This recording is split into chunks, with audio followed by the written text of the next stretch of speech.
यहाँ पे 3 कक्षाएं हैं, यहाँ पे 2 कक्षाएं हैं, तो क्या होता है इसका आकार मूल परमाणु से क्या हो जाता है, छोटा हो जाता है। समझ गए होंगे इस चीज को। अब ये चारों जो है, ये चारों क्या है, बहने हैं। क्या है, चारों बहन है, चारों बहन, फ्लोरीन, क्लोरीन, ब्रोमीन और आयोडीन, ये चारों क्या है, बहन।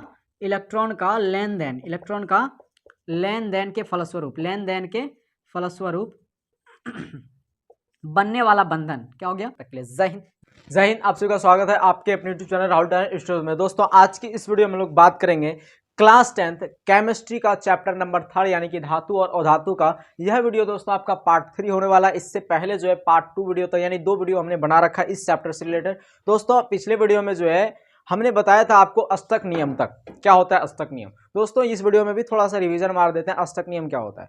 तो दोस्तों कोई भी परमाणु, कोई भी परमाणु जो है अपने बाह्यतम कक्षा में 8 इलेक्ट्रॉन पूरा करने के लिए इलेक्ट्रॉन का त्याग अथवा इलेक्ट्रॉन को ग्रहण करता है, और इसी नियम को जो है हम लोग क्या कहते हैं, तो अष्टक नियम कहते हैं। क्या बोल रहे हैं, अपने बाह्यतम कक्षा में कोई परमाणु अपने बाह्यतम कक्षा में 8 इलेक्ट्रॉन पूरा करने के लिए इलेक्ट्रॉन का त्याग अथवा इलेक्ट्रॉन का ग्रहण करता है, और इसी नियम को हम लोग अष्टक नियम कहते हैं। तो दोस्तों यहां तक हमने देख लिया था, लेकिन इस वीडियो में हम लोग जो बात करने वाले हैं वो अगला टॉपिक आपका है इलेक्ट्रॉन बिंदु संरचना। क्या है, इलेक्ट्रॉन बिंदु संरचना।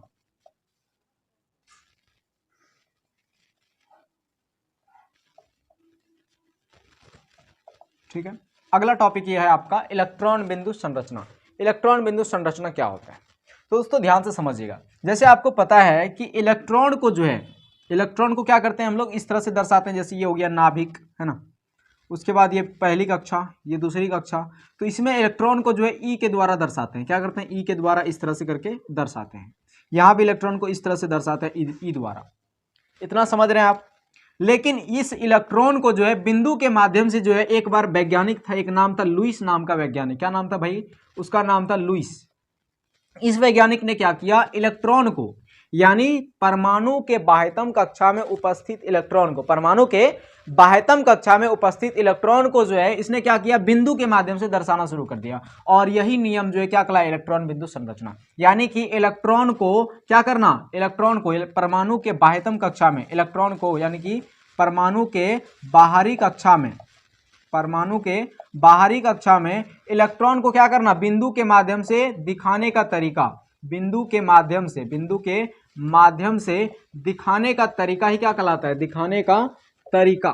बिंदु के माध्यम से दिखाने का तरीका ही जो है इलेक्ट्रॉन बिंदु संरचना कहलाता है। यानी सिंपल सा बात है, इलेक्ट्रॉन को बिंदु के माध्यम से दिखाने का तरीका इलेक्ट्रॉन बिंदु संरचना कहलाता है। इतना चीज आपका कवर हो गया। जैसे उदाहरण के तौर पे बात करें तो आपका हो गया क्लोरीन, और क्लोरीन का परमाणु संख्या कितना होता है, 17। क्लोरीन का परमाणु संख्या कितना होता है, 17। हालांकि इस चीज की बात क्या है भाई, क्लोरीन का परमाणु संख्या, तो उदाहरण के तौर पे जैसे देख लीजिए आप। ठीक है, जैसे हमने ले लिया क्लोरीन, है ना, क्या ले लिया, एक क्लोरीन। अब यहाँ पे बात कर रहे हैं क्लोरीन जो है आपका परमाणु संख्या तो पता ही है कितना होता है, 17। और इसको जो इसका जो इलेक्ट्रॉनिक विन्यास निकालेंगे कैसे, पहली कक्षा में 2, फिर दूसरी कक्षा में 8, यानी 2 8 10 और 10 7 17। अब ये अंतिम कक्षा में कितना इलेक्ट्रॉन है, तो 7 इलेक्ट्रॉन है। ये क्या करना चाहेगा, अपने अंतिम कक्षा में 8 इलेक्ट्रॉन पूरा करना चाहेगा। या तो ये 7 इलेक्ट्रॉन का त्याग कर दे, या तो कहीं से ये 1 इलेक्ट्रॉन ले आएगा। तो यह 7 इलेक्ट्रॉन त्याग नहीं करता है, बल्कि ये 1 इलेक्ट्रॉन को लेता है। तो 1 इलेक्ट्रॉन जब ये ग्रहण करेगा, तो 1 इलेक्ट्रॉन ग्रहण किया, यानी बाह्यतम कक्षा में इसका है कितना इलेक्ट्रॉन भाई, 7 इलेक्ट्रॉन है। तो क्लोरीन को जब लिखेंगे तो इस तरह से लिखना पड़ेगा, 1 2 3 1 2 3 3 3 6 हो गया, 1 7 हो गया। उसी तरह से हाइड्रोजन, हाइड्रोजन का परमाणु संख्या 1 होता है, और इलेक्ट्रॉन भी उसका पहली कक्षा में 1 होता है। तो हाइड्रोजन को इस तरह से हम लिख सकते हैं। उसके बाद सोडियम, सोडियम के बाह्यतम कक्षा में जो इलेक्ट्रॉन होता है वो कितना होता है, तो सोडियम के बाह्यतम कक्षा में भी 1 इलेक्ट्रॉन होता है। क्या बोल रहे हैं, सोडियम के बाह्यतम कक्षा में जी हाँ 1 इलेक्ट्रॉन होता है। उसी तरह से मैग्नीशियम, मैग्नीशियम के बाह्यतम कक्षा में 2 इलेक्ट्रॉन होता है। इस तरह से जो है हम क्या कर सकते हैं, इसको दर्शा सकते हैं। इसी को बोलते हैं इलेक्ट्रॉन बिंदु संरचना। ठीक है, अब यहाँ पे एक आध क्वेश्चन आपको पूछा जाएगा इस तरह से कि इलेक्ट्रॉन बिंदु संरचना इसका क्या होगा, तो ध्यान से देखिएगा। जैसे हम उदाहरण यहाँ पे क्लोरीन ले लेते हैं, इसका परमाणु संख्या है 17। तो इसका जो इलेक्ट्रॉनिक विन्यास निकलेगा, अगर आप ध्यान से देखें तो इसका इलेक्ट्रॉनिक विन्यास क्या निकलेगा, तो आप कहेंगे भाई ये तो 2 8 और 2 8 10 7 17 इस तरह से निकलेगा। अब ये क्या करेगा, इलेक्ट्रॉन को ये ग्रहण करेगा, 1 इलेक्ट्रॉन का ये ग्रहण करता है। और जब इलेक्ट्रॉन को कोई ग्रहण करता है तो उस पर जो आवेश आता है वो माइनस चार्ज आ जाता है। क्या आ जाता है, उस पर आवेश माइनस चार्ज का आ जाता है, इस तरह से आता है आवेश। और यहाँ पे ये 1 इलेक्ट्रॉन को ग्रहण किया है, यानी 1 इलेक्ट्रॉन को जब ये ग्रहण किया तो इस पर जो है ये क्या हो गया, यानी बाह्यतम कक्षा में क्या हुआ भाई, तो 8 इलेक्ट्रॉन पूरा हो गया ना। तो इसको इस तरह से दर्शाएंगे, 3 3 6 6 2 8।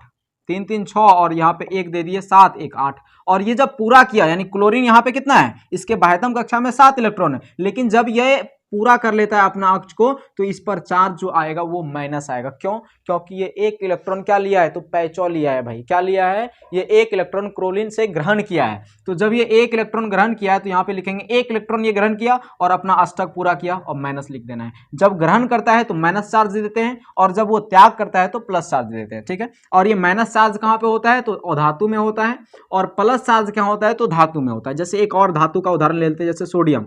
इसका परमाणु संख्या आपको पता होना चाहिए कितना होता है, 11 होता है, और इसका इलेक्ट्रॉनिक विन्यास निकालेंगे 2 8 1। अब ये देखिए लास्ट यानी कि बाह्यतम कक्षा में कितना है, धातु के बाह्यतम कक्षा में यानी परमाणु के बाह्यतम कक्षा में 1 इलेक्ट्रॉन है।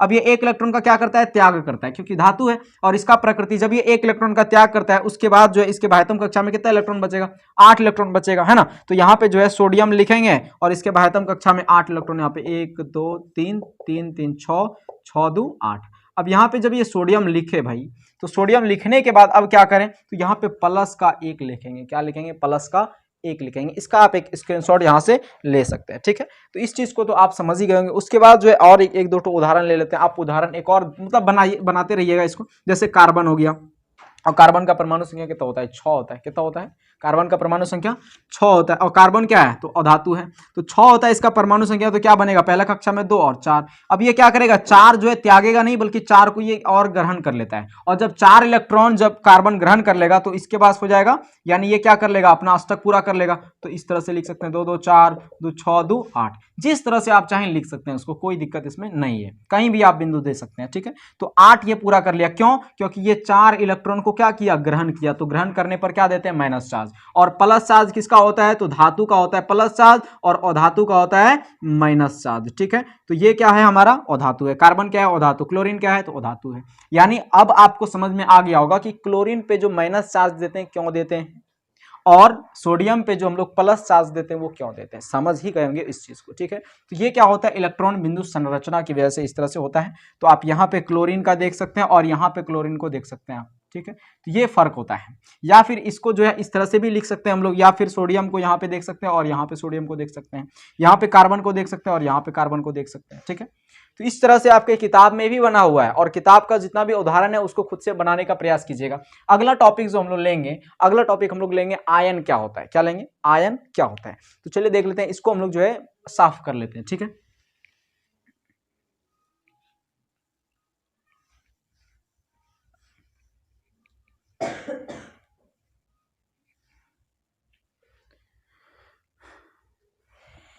चलिए अगला देखते हैं हम लोग, आयन क्या होता है। देखिए कोई भी परमाणु जो होता है, अभी बताया आपको कि कोई भी परमाणु अपना अष्टक पूरा करने के लिए क्या करता है, तो वो इलेक्ट्रॉन का त्याग करता है या तो वो ग्रहण करता है। ठीक है, तो यहाँ पे क्या लिखेंगे, कोई परमाणु इलेक्ट्रॉन का, या फिर बोल सकते हैं अपना अष्टक पूरा करने के लिए, कोई परमाणु अपना अष्टक पूरा करने के लिए, कोई परमाणु अपना अष्टक पूरा करने के लिए, अष्टक पूरा करने के लिए, कोई परमाणु अष्टक पूरा करने के लिए क्या करता है, वो इलेक्ट्रॉन का त्याग या फिर इलेक्ट्रॉन का ग्रहण करता है। कोई परमाणु इलेक्ट्रॉन का मतलब अष्टक पूरा करने के लिए इलेक्ट्रॉन का त्याग अथवा इलेक्ट्रॉन को ग्रहण करता है, और यही प्रक्रिया या फिर उस पर जो आवेश आता है, कोई परमाणु इलेक्ट्रॉन का त्याग अथवा इलेक्ट्रॉन का ग्रहण करता है, और इस दौरान उस पर जो आवेश आता है उसी आवेश को हम लोग क्या कहते हैं, आयन कहते हैं। क्या कहते हैं, आयन कहते हैं। इस दौरान उसमें जो आवेश आता है उसी को हम लोग क्या कहते हैं, आयन कहते हैं। ठीक है, यहां तक आप समझ गए होंगे कि कोई भी परमाणु जो है अपना अष्टक पूरा करने के लिए या तो इलेक्ट्रॉन का त्याग करता है या तो इलेक्ट्रॉन को ग्रहण करता है, और इस दौरान उस पर जो आवेश आ जाता है उसी आवेश को हम लोग जो है आयन कहते हैं। ठीक है, और ये आयन जो है 2 तरह का होता है। कौन कौन, एक होता है धनायन, क्या होता है, एक होता है धनायन, और दूसरा होता है ऋणायन। क्या होता है, ऋणायन, धनायन और ऋणायन। अब ये धनायन जो होता है वो क्या होता है, तो दोस्तों आपको धनायन समझना है। धनायन क्या होता है, जब कोई अधातु या फिर जब किसी पर धन आवेश हो, किसी परमाणु पर अगर धन आवेश है तो वो धनायन कहलाता है। जब किसी परमाणु पर धन आवेश रहता है, किसी परमाणु पर धन आवेश होता है तो वो धनायन कहलाता है। और ऋणायन क्या हो जाएगा, तो जिस परमाणु पर ऋण आवेश होता है जिस परमाणु पर ऋण आवेश होता है वो ऋणायन कहलाता है। ठीक है, तो ये धनायन कहाँ होता है, तो भाई धातु में धनायन होता है और अधातु में क्या होता है, ऋणायन होता है। अधातु में कौन सा आवेश होता है, तो ऋणायन होता है। जैसे धातु की बात करें, जैसे सोडियम, सोडियम पर प्लस आयन रहता है क्योंकि ये इलेक्ट्रॉन का क्या करता है, त्याग करता है। उसी तरह से मैग्नीशियम, मैग्नीशियम पे भी प्लस रहता है क्योंकि ये सोडियम ये क्या करता है, तो इलेक्ट्रॉन को त्याग करता है। अब यहाँ पे बात करें तो नाइट्रोजन, नाइट्रोजन क्या है, तो अधातु है, ये क्या करता है, तो ये इलेक्ट्रॉन को ग्रहण करता है। उसी तरह से ऑक्सीजन, ये भी क्या करता है, इसको ग्रहण करता है, तो N2 लिखते हैं, O2 लिखते हैं। क्लोरीन भी क्या करता है, ग्रहण करता है इलेक्ट्रॉन को, समझ रहे हैं। और इस पर आवेश क्या होता है, माइनस आवेश रहता है, यानी ऋण आवेश रहता है। ठीक है, इस चीज को आप मतलब स्क्रीनशॉट ले सकते हैं। उसके बाद अब जो देखेंगे हम लोग उदाहरण के तौर पे देखेंगे कि इस पर जो आवेश आता है वो आता कैसे है, नहीं समझ रहे हैं। यानी सोडियम को हम लोग लिखते कैसे हैं, तो सोडियम को ऐसे लिखते हैं साधारण तौर पे Na, है ना। तो यहाँ पे धनायन वाला पहले देख लेते हैं। तो सोडियम को हम लोग साधारण से ऐसे लिखते हैं, है ना, लेकिन इसका आवेश जो आता है वो आने का वजह क्या है, तो ध्यान से समझिएगा इसको, आने का वजह क्या होता है। तो सोडियम का परमाणु संख्या आपको पता होना चाहिए कितना होता है, 11 होता है। कितना होता है, 11। और ये जो है 11 होता है, यानी कोई भी परमाणु में क्या होता है, इलेक्ट्रॉन और प्रोटॉन होता है और न्यूट्रॉन होता है। न्यूट्रॉन तो कोई आवेश होता ही नहीं है इस पे, ठीक है। तो सोडियम में जो प्रोटॉन की संख्या रहेगा वो कितना रहेगा, तो भाई 11 ही होगा प्रोटॉन, और इलेक्ट्रॉन भी कितना रहेगा, तो 11 इलेक्ट्रॉन रहेगा। उसके बाद अगर प्रोटॉन को हम लोग क्या बोलते हैं, तो प्लस चार्ज, और यहाँ पे 11 प्रोटॉन हो गया। उसी तरह से यहाँ पे इलेक्ट्रॉन को माइनस चार्ज, और यहाँ पे 11 क्या हो गया, -11 हो गया। अब जो है ये क्या होता है, तो ये जो है ऋणावेशी, तो यानी कि जब ये सोडियम जो ये क्या है, धातु है, तो धातु क्या करता है, इलेक्ट्रॉन का त्याग करता है। तो ये जो है इलेक्ट्रॉन का जब त्याग करता है, तो त्याग के बाद, इलेक्ट्रॉन का त्याग के बाद, तो इलेक्ट्रॉन जब ये त्याग देता है, त्याग करने के बाद इसमें अब क्या फर्क आएगा, उस चीज को आप ध्यान से देखिएगा। तो जैसे ये इलेक्ट्रॉन का त्याग किया तो प्रोटॉन तो सेम है भाई, तो प्रोटॉन क्या है, सेम है ना, यानी +11 है, यहाँ पे क्या है, +11 है यहाँ पे, इसमें कोई फर्क नहीं है। और यहाँ पे बात करें तो मूल परमाणु जो हो जाएगा, यहाँ पे क्या हो जाएगा, 0। मूल परमाणु क्या है, 0। और भाई +11 और -11 खत्म हो गया ना, तो 0 आया, है ना। तो यहाँ पे अगर बात करें तो इलेक्ट्रॉन, जब ये परमाणु इलेक्ट्रॉन का जब त्याग करता है, इलेक्ट्रॉन का त्याग किया, लेकिन प्रोटॉन तो सेम है, तो यहाँ पे क्या हो गया, 11 प्रोटॉन, यानी +11, है ना। और इलेक्ट्रॉन का क्या किया, त्याग किया, तो इलेक्ट्रॉन का जब त्याग किया तो -10 इलेक्ट्रॉन हुआ। अरे भाई यहाँ पे क्या हो गया, -10 इलेक्ट्रॉन, क्योंकि कोई भी अगर इलेक्ट्रॉन का त्याग करता है तो क्या होता है, चार्ज उस पर माइनस होता है क्या, नहीं, लेकिन इलेक्ट्रॉन का चार्ज तो माइनस होता है, समझ रहे हैं। तो यहाँ पे जो है कितना हो जाएगा, -10 इलेक्ट्रॉन, है ना। अब यहाँ पे देखें तो प्लस माइनस माइनस, यहाँ पे प्लस माइनस माइनस, तो क्या हो जाएगा नीचे, तो आप कहेंगे भाई 11 में से 10 गया तो 1 हो गया, और चार्ज प्लस का बढ़ा है तो प्लस, यानी +1 इलेक्ट्रॉन, क्या हो गया, +1 इलेक्ट्रॉन। यानी सोडियम जो है क्या बनाया, तो सोडियम जाके +1, यानी कि 1+ इस तरह से बनाया। तो 1 लिखने से कोई फर्क नहीं पड़ने वाला है। तो सोडियम में जो प्लस चार्ज आता है वो इस तरह से, इसका ये प्रोसेस होता है। यहाँ पे सोडियम देखें तो इस तरह से है, और इस पर प्रोटॉन क्या है, सेम है, इलेक्ट्रॉन भी सेम है। लेकिन जैसे ये इलेक्ट्रॉन का त्याग करता है, एक इलेक्ट्रॉन का जैसे ही ये त्याग करता है, तो इलेक्ट्रॉन का त्याग करने के बाद जो है इस पे क्या आ जाता है, आवेश आ जाता है। कैसा आवेश, तो धन आवेश आ जाता है। समझ गए होंगे कि धन आवेश कैसे आता है। अब देखते हैं एक ऋणावेश वाला भी उदाहरण ले लेते हैं। जैसे क्लोरीन ले लिए, और क्लोरीन का परमाणु संख्या कितना होता है, 17 होता है। कितना होता है, 17 होता है ना। तो क्लोरीन का परमाणु संख्या 17 हो गया, तो इस पर प्रोटॉन भी कितना होगा, 17 प्रोटॉन होगा। कितना प्रोटॉन होगा भाई, तो इस पर 17 प्रोटॉन होगा। और इलेक्ट्रॉन की भी बात करें तो इलेक्ट्रॉन भी कितना होगा, 17 इलेक्ट्रॉन होगा। अब जो है क्या करें, तो अब यहाँ पे बात आता है, प्रोटॉन 17 है तो मतलब +17, और इलेक्ट्रॉन को हम लोग माइनस से दर्शाते हैं तो माइनस यहाँ पे 17। अब ये क्या करेगा, तो ये क्लोरीन क्या है, एक अधातु है, और ये इलेक्ट्रॉन का क्या करता है, तो ग्रहण करता है। इलेक्ट्रॉन को क्या करता है ये, तो ग्रहण करता है। तो यहाँ पे लिखेंगे इलेक्ट्रॉन का ग्रहण के बाद, इलेक्ट्रॉन का ग्रहण के बाद। तो जब ये इलेक्ट्रॉन को ग्रहण करेगा, तो ग्रहण करने के बाद जो इसमें प्रोसेस होता है वो क्या होता है, देखिए यहाँ पे इलेक्ट्रॉन ग्रहण कर रहा है, प्रोटॉन शांत है, यानी प्लस का यहाँ पे 17 तो है ही। क्या है, प्लस का 17 तो है ही। अब यहाँ पे इलेक्ट्रॉन ग्रहण कर रहा है, तो यहाँ पे 17 इलेक्ट्रॉन है, यानी कि -17 है, तो एक को जब ग्रहण कर रहा है तो माइनस क्या हो जाएगा, 18 हो जाएगा, है ना। तो यहाँ पे -18 हो गया, प्लस माइनस माइनस, तो 18 में से 1 गया, कितना हो जाएगा, 18 में से 17 गया भाई, 18 में से 17 गया, एक। अब दोनों में बड़ा कौन है, तो 18, माइनस का आवेश। यानी कि अधातु जब इलेक्ट्रॉन को ग्रहण कर रहा है, अधातु पता ही है इसका प्रकृति होता है इलेक्ट्रॉन को ग्रहण करना, तो अधातु जब इलेक्ट्रॉन को ग्रहण कर रहा है तो उसके बाद इस पर भी आवेश आ रहा है, लेकिन कैसा आवेश, तो माइनस आवेश आ रहा है, और एक आवेश आ रहा है ना। यहाँ पे एक माइनस ऐसे लिख सकते हैं आप, लेकिन एक लिखने से कोई फर्क नहीं पड़ने वाला है, तो यहाँ पे आप सिर्फ माइनस लिख दीजिए इस तरह से।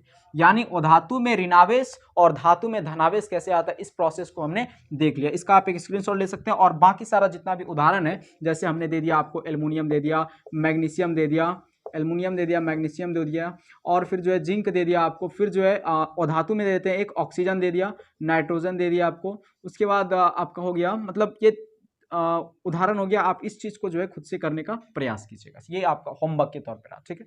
तो इस चीज़ को आप समझ गए होंगे, यानी आयन क्या होता है, धनायन, ऋणायन, और आवेश कैसे उस पर आता है ना। इस चीज़ को समझ गए होंगे, इसका आप एक स्क्रीनशॉट ले सकते हैं। अब हम लोग देखेंगे धनायन और ऋणायन में अंतर, क्योंकि ये एग्जाम में आपका हो सकता है, बन सकता है, ठीक है, बहुत इंपॉर्टेंट चीज़ है। चलिए देख लेते हैं उसको। हाँ तो दोस्तों अब हम लोग जो है धनायन एंड ऋणायन में अंतर देख लेते हैं।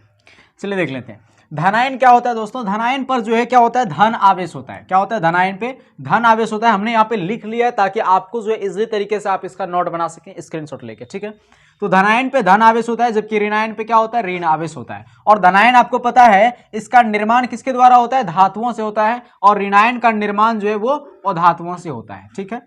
उसके बाद इसमें यानी कि धनायन में मूल परमाणु से कम इलेक्ट्रॉन होते हैं। क्या होते हैं, धनायन में मूल परमाणु से कम इलेक्ट्रॉन होते हैं। अब इस बात का मतलब क्या है, तो धनायन में जो मूल परमाणु अभी आपको जो बताए थे, उसमें क्या बताए थे कि जब ये इलेक्ट्रॉन यानी कि जब जैसे सोडियम है, ये जब धनायन बनता है यानी कि ये इस तरह से जब बनता है, तो उससे पहले क्या होता है कि यहाँ पे परमाणु यानी कि जो प्रोटॉन रहता है वो तो सेम रहता है, लेकिन जो इलेक्ट्रॉन होता है वो क्या हो जाता है, यहाँ पे इलेक्ट्रॉन ये क्या करता है, ये सोडियम जो है इलेक्ट्रॉन का त्याग करता है। क्या करता है, इलेक्ट्रॉन का, धातु इलेक्ट्रॉन का त्याग करता है। तो धातु जब इलेक्ट्रॉन का त्याग कर रहा है तो उस समय जो है यानी जब त्याग कर रहा है उस समय क्या हुआ, ये एक इलेक्ट्रॉन को त्याग करता है। क्या करता है, एक इलेक्ट्रॉन को त्याग करता है। तो पहले तो सेम था, यानी पहले जो मूल परमाणु था वो क्या था, बराबर था, लेकिन जैसे ये एक इलेक्ट्रॉन को त्याग करता है ये सोडियम, उस समय जो है क्या हो जाता है, इसमें इलेक्ट्रॉन की कमी हो जाता है। यानी मूल परमाणु से इसमें क्या होता है, धनायन में कम इलेक्ट्रॉन होता है, जबकि इसमें क्या होता है, इलेक्ट्रॉन को ग्रहण करता है तो इलेक्ट्रॉन क्या हो जाता है, अधिक हो जाता है। यानी ऋणायन में मूल परमाणु से अधिक इलेक्ट्रॉन होते हैं, ठीक है।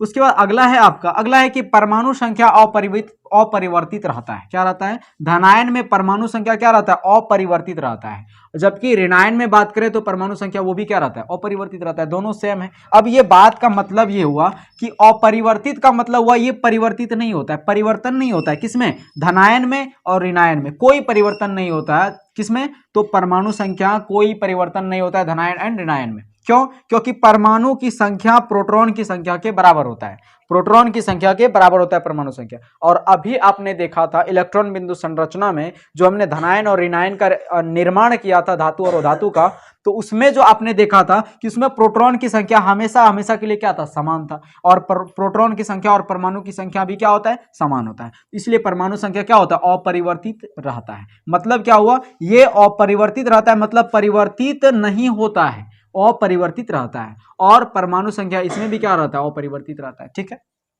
अगला है, इसका आकार जो है वो क्या होता है, मूल परमाणु से छोटा होता है। किसका आकार, तो ऋणायन का आकार मूल परमाणु से छोटा होता है। और अगर देखें तो ऋणायन का आकार जो है मूल परमाणु से क्या होता है, बड़ा। धनायन का आकार क्या होता है, मूल परमाणु से छोटा, और ऋणायन का आकार मूल परमाणु से बड़ा। अब क्यों, क्योंकि देखिए धनायन क्या करता है, मूल परमाणु यानी धनायन जो है क्या करता है, इलेक्ट्रॉन का त्याग करता है, और ऋणायन क्या करता है, इलेक्ट्रॉन को ग्रहण करता है। तो मूल परमाणु से इसका आकार क्या हो जाता है, बढ़ जाता है, और ऋणायन इलेक्ट्रॉन का त्याग करता है तो मूल परमाणु से इसका आकार क्या होता है, घट जाता है, यानी छोटा हो जाता है। कैसे, अब ये बात मुमकिन कैसे, ध्यान से समझिएगा।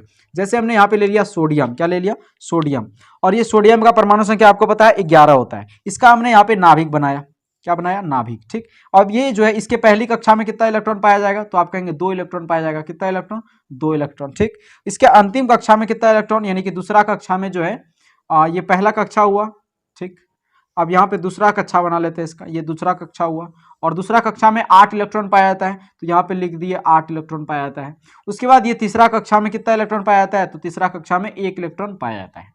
अब यही चीज जो है जब इस पर ऋणावेश जब इस पर धनावेश आएगा तो ये क्या कर देगा, तो ये जब धनावेश इस पर आएगा तो ये क्या करता है, इलेक्ट्रॉन का त्याग करता है। मतलब अब देखिए ये अपनी बाहरी कक्षा में क्या चाहता है, 8 इलेक्ट्रॉन चाहता है, तो ये लास्ट में क्या है, 1 इलेक्ट्रॉन है, इसको त्याग कर देगा। और जब इसको त्याग कर देगा तो इस पर कक्षाएं घट जाएगा, यानी 2 ही कक्षा बचेगा। कैसे, ये हो गया सोडियम का क्या हो गया, नाभिक, और ये हो गया पहली कक्षा, पहली कक्षा में 2 इलेक्ट्रॉन है ना, और ये हो गया दूसरी कक्षा एंड इसका अंतिम कक्षा, यहाँ पे हो गया 8 इलेक्ट्रॉन। अब यहाँ पे अगर आप देखें तो मूल परमाणु से यहाँ पे जो परमाणु है, मूल परमाणु यहाँ की अगर बात करें तो 11 है, क्या है, 8 दूनी 10, यानी कि यहाँ पे अगर बात करें तो यहाँ पे 11 परमाणु है इसका मूल परमाणु। लेकिन जब यही चीज जब इस पर आवेश आ जाता है, यानी अब यहाँ पे सोडियम पर प्लस आवेश आ गया। क्यों? क्योंकि ये एक इलेक्ट्रॉन का त्याग कर चुका है, इस वजह से इस पर आवेश क्या आ गया, तो Na यानी सोडियम का धनावेश आ गया। ठीक है, तो ये क्या होता है, यहाँ पे आकृति आप देख रहे हैं, यहाँ पे 3 कक्षाएं हैं, यहाँ पे 2 कक्षाएं हैं। तो क्या होता है, इसका आकार मूल परमाणु से क्या हो जाता है, छोटा हो जाता है। समझ गए होंगे इस चीज को।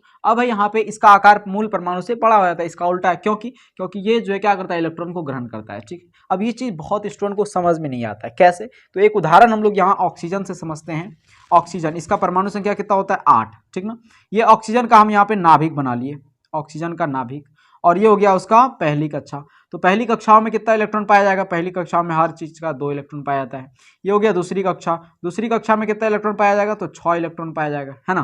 दूसरी कक्षा में 6 इलेक्ट्रॉन पाया जाएगा। इस चीज को ऐसे करके दर्शा देते हैं, यहाँ पे 1 इलेक्ट्रॉन हो गया, 2 इलेक्ट्रॉन हो गया, 3 इलेक्ट्रॉन, 4 इलेक्ट्रॉन, 5 इलेक्ट्रॉन, 6 इलेक्ट्रॉन। ठीक है, अब ये क्या करेगा, तो इलेक्ट्रॉन को ग्रहण करेगा। कितना इलेक्ट्रॉन को, तो ये अपनी कक्षाओं में कितना पूरा करना चाहता है, 8 इलेक्ट्रॉन पूरा करना चाहता है, तो 2 इलेक्ट्रॉन को ये ग्रहण करेगा। अब ये 2 इलेक्ट्रॉन को यहाँ पे ग्रहण करवाते हैं इसको। ठीक है, ये हो गया आवेश, नाभिक, किसका नाभिक, तो ऑक्सीजन का नाभिक। उसके बाद ये हो गया पहली कक्षा। पहली कक्षा में कितना इलेक्ट्रॉन रहता है, तो 2 इलेक्ट्रॉन। उसके बाद ये हो गया इसका अंतिम कक्षा। तो इसमें 8 इलेक्ट्रॉन ये पहुंचाएगा। कितना इलेक्ट्रॉन, 8 इलेक्ट्रॉन। तो दे देते हैं 8 इलेक्ट्रॉन, 1 हो गया, 2 हो गया, 3, 4, 5, 6, 7 और 8 इलेक्ट्रॉन हो गया इसके कक्षाओं में। और जैसे 8 इलेक्ट्रॉन हुआ तो ऑक्सीजन पे ये 2 इलेक्ट्रॉन को ग्रहण किया है, तो ऑक्सीजन पे -2 का आवेश इस तरह से आ जाएगा। ठीक है, अब बात आता है ये बड़ा किस मामले में है, ये बड़ा किस मामले है, चित्र के मामले में नहीं दोस्तों। चित्र के मामले में बड़ा नहीं होता है, बल्कि उसकी कक्षाओं को देखकर बड़ा किया जाता है। और यहाँ पे कक्षा इसमें भी 2 है और इस कक्षाओं में भी 2 है, तो फिर बड़ा कैसे हुआ। तो ध्यान से समझिए बड़ा होने का तरीका क्या होता है, यानी बड़ा होने का कॉन्सेप्ट क्या होता है, समझेंगे कैसे उसको। तो यहाँ पे ये जो नाभिक है, यहाँ पे जो ऑक्सीजन का नाभिक है, यहाँ पे जो 8 यानी कि इसका परमाणु संख्या कितना है, 8। यहाँ पे भी इसका परमाणु संख्या कितना है, 8। तो ये जो ऑक्सीजन का नाभिक जो दिख रहा है, यानी यहाँ पे 8 परमाणु जो है कितना इलेक्ट्रॉन को संभाल रहा है, बाह्यतम कक्षा में कितना इलेक्ट्रॉन को संभाल रहा है, तो 6 इलेक्ट्रॉन को संभाल रहा है। यहाँ पे जो 8 परमाणु संख्या है, 8 जो है ये परमाणु, ये 6 इलेक्ट्रॉन को संभाल रहा है। जबकि यहाँ पे जब इस पर आवेश आ जाता है, ऋणावेश, तो यहाँ पे जो 8 परमाणु है वो 8 इलेक्ट्रॉन को संभाल रहा है। क्या कर रहा है, 8 इलेक्ट्रॉन को संभाल रहा है। और इस रस्साकसी में क्या होता है कि यहाँ पे ज्यादा है, यानी यहाँ पे इलेक्ट्रॉन क्या है, ज्यादा है, यानी एनर्जी ज्यादा है, तो ये ज्यादा रस्सा का घिंचातानी बहुत ज्यादा होता है, जिस वजह से इसका जो रस्सियां होता है, ये जो नाभि क्या बोलते हैं इसको, कक्षाएं, तो ये बहुत ज्यादा कमजोर पड़ जाता है, जिस वजह से एक को पकड़ता है तो दूसरा जो है भाग जाता है, फिर दूसरे को पकड़ता है तो तीसरा जो है निकल जाता है वहां से। तो ये जो है इस रस्साकसी में क्या होता है, इसकी कक्षाएं कमजोर पड़ जाता है। ठीक ना, तो ये फैल जाता है, इसका जो चौड़ाई होता है वो क्या हो जाता है, फैल जाता है। ठीक है, तो इस वजह से ये क्या हो जाता है, बड़ा हो जाता है। तो इसका आकार मूल परमाणु से क्या होता है, बड़ा। क्यों? क्योंकि इलेक्ट्रॉन ज्यादा है इसमें। इसके बाहरी कक्षा में 8 इलेक्ट्रॉन, इसके बाहरी कक्षा में 6 इलेक्ट्रॉन है। ठीक है, इस वजह से क्या होता है, इसका आकार मूल परमाणु से बड़ा होता है। दोस्तों इसका आप एक स्क्रीनशॉट ले सकते हैं और ये कारण भी आपको मतलब अंतर में लिख देना है। ठीक है, इसका आप एक स्क्रीनशॉट ले लिए होंगे। तो दोस्तों अब जो है हम लोग अगला चीज के बारे में देख लेते हैं। हाँ तो दोस्तों अब हम लोग जो है अगला टॉपिक देख लेते हैं। एक टॉपिक आपका आता है, छोटा सा टॉपिक है, विद्युत ऋणात्मक और विद्युत धनात्मक गुण। क्या देखेंगे, विद्युत, इसको नोट में आपको नोट करना है। ठीक है, नोट में आपको लिख लेना है, विद्युत धनात्मक गुण और एक है आपका विद्युत ऋणात्मक गुण। क्या है, विद्युत ऋणात्मक गुण।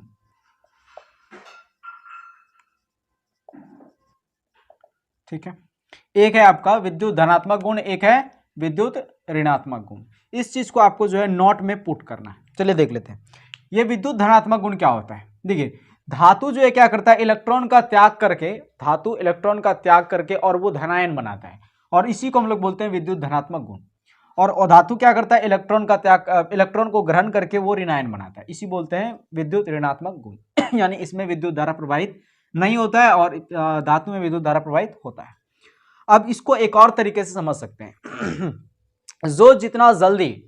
जितना जल्दी इलेक्ट्रॉन का त्याग करके वो जो है क्या कर ले, वो अभिक्रिया कर ले, जो जितना जल्दी इलेक्ट्रॉन का त्याग कर दे उसमें ज्यादातर, एक तरह से बोल सकते हैं जो जितना जल्दी इलेक्ट्रॉन का त्याग कर दे वही क्या होता है, विद्युत धनात्मक गुण। और सर्वाधिक जो विद्युत धनात्मक गुण होता है वो किसमें पाया जाता है, सर्वाधिक विद्युत धनात्मक गुण वाला जो धातु होता है वो क्या क्या होता है, तो ध्यान में रखिएगा। सबसे पहले सोडियम होता है, उसके बाद आपका आता है पोटेशियम, फिर आपका आता है रुबिडियम और फिर आता है आपका सीजियम। क्या होता है? सोडियम, पोटेशियम, रुबिडियम और फिर सीजियम। यानी सर्वाधिक विद्युत धनात्मक गुण वाला अगर धातु की बात करें तो पहले कौन आता है? सोडियम, फिर पोटेशियम, फिर रुबिडियम और फिर सीजियम। ठीक है, उसी तरह से विद्युत ऋणात्मक गुण वाला, सर्वाधिक विद्युत ऋणात्मक गुण वाला कौन आता है? तो सबसे पहले आपका आता है फ्लोरीन। क्या नाम है? फ्लोरीन, फ्लोरीन गैस है ना। और एक आता है आपका ब्रोमीन, फ्लोरीन के बाद आता है क्लोरीन और फिर आता है ब्रोमीन और फिर आता है आयोडीन। फ्लोरीन, क्लोरीन और ब्रोमीन और फिर आयोडीन। ये क्या है आपका? तो विद्युत ऋणात्मक गुण वाला अधातु है। क्या है? विद्युत ऋणात्मक गुण वाला अधातु है ना। तो सर्वाधिक विद्युत ऋणात्मक गुण इसी में होता है और ये इसमें जो है सर्वाधिक विद्युत धनात्मक गुण होता है। अब ये जो है ये चारों क्या है? बहने हैं। क्या है? चारों बहन है, चारों बहन, फ्लोरीन, क्लोरीन, ब्रोमीन और आयोडीन, ये चारों क्या है? बहन है। ठीक है, तो इस चीज को आप याद रखिएगा। अब जो हम लोग अगला देखते हैं, एक टॉपिक आपका आता है रासायनिक बल करके। क्या है? तो सबसे पहले देखेंगे रासायनिक बल क्या होता है। रासायनिक बल किसे कहते हैं, है ना।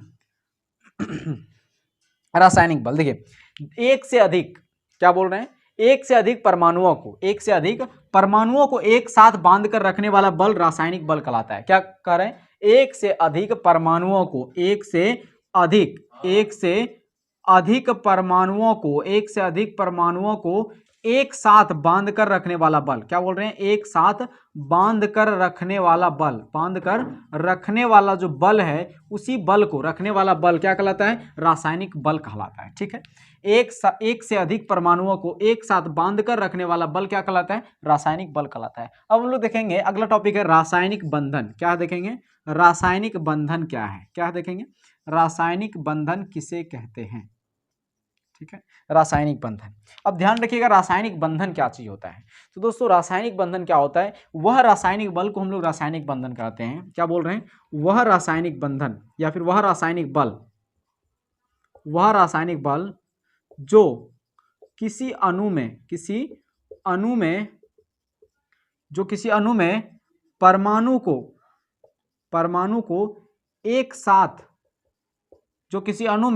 परमाणु को एक साथ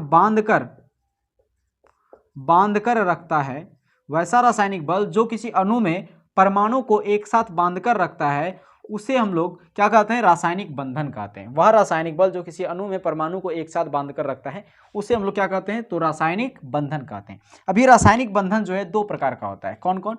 एक होता है आयनिक बंधन। क्या होता है?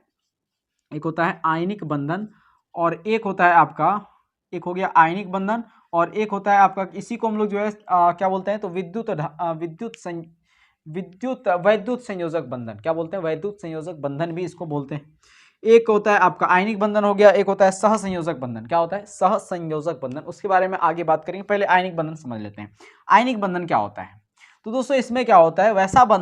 वैसा बंधन जिसमें बोल सकते हैं कि धातु और अधातु मिलकर के, क्या बोल रहे हैं? धातु और अधातु मिलकर के जो बंधन बनाता है, जो यौगिक बनाता है, उसी को हम लोग बोलते हैं आयनिक बंधन या आयनिक यौगिक कहते हैं। अभी समझ में नहीं आ रहा होगा, ध्यान से समझिए। पहले उदाहरण ले लेते हैं, जैसे एक सोडियम ले लिए। क्या बोल रहे हैं? इसमें एक धातु और एक अधातु मिलकर जो बंधन बनाता है, उसी को क्या बोलते हैं? तो आयनिक बंधन कहते हैं। क्या बोलते हैं उसको? आयनिक बंधन कहते हैं। क्या बोलते हैं उसको? आयनिक बंधन। एक धातु और एक अधातु। तो यहाँ पे हमने धातु ले लिया एक सोडियम, है ना, और एक अधातु ले लिया, और वैसा अधातु लेना है जो कि देखिए सोडियम क्या है? सोडियम क्या करता है? एक इलेक्ट्रॉन का त्याग करता है। तो वैसा अधातु लेना है जो एक इलेक्ट्रॉन को क्या कर ले? ग्रहण कर ले। तो हम लोग यहाँ पे लेते हैं सोडियम, यहाँ पे लिया, और क्लोरीन क्या करता है? इसके अंतिम कक्षा में 7 इलेक्ट्रॉन पाया जाता है और क्लोरीन एक इलेक्ट्रॉन को ग्रहण कर लेगा, यानी इस पर आवेश माइनस होता है, इस पर आवेश प्लस होता है। अब इस सिचुएशन में ये सोडियम जो है क्लोरीन को एक तत्व देगा, यानी एक इलेक्ट्रॉन देगा, और क्लोरीन एक इलेक्ट्रॉन को ग्रहण भी कर लेगा, और ये ग्रहण करके क्या बनाता है? तो NaCl बनाता है। अब इसको अगर आप संतुलित करना चाहें तो कर सकते हैं। Na यहाँ पे हो गया 4 और यहाँ पे हो गया Na2।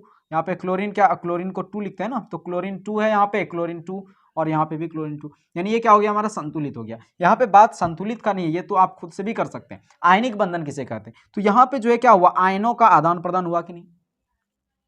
इलेक्ट्रॉन का लेन देन हुआ कि नहीं? तो इलेक्ट्रॉन के लेन देन के फलस्वरूप जो बनने वाला यौगिक होता है, जो बनने वाला बंधन होता है, उसी को हम लोग आयनिक बंधन कहते हैं। इलेक्ट्रॉन के लेन देन के फलस्वरूप जो बनने वाला बंधन होता है, उसी को हम लोग क्या कहते हैं भाई? तो उसी को जो है हम लोग आयनिक बंधन कहते हैं। ठीक है, इलेक्ट्रॉन का लेन देन के फलस्वरूप, इलेक्ट्रॉन का इलेक्ट्रॉन का लेन देन, इलेक्ट्रॉन का लेन देन के फलस्वरूप, लेन देन के फलस्वरूप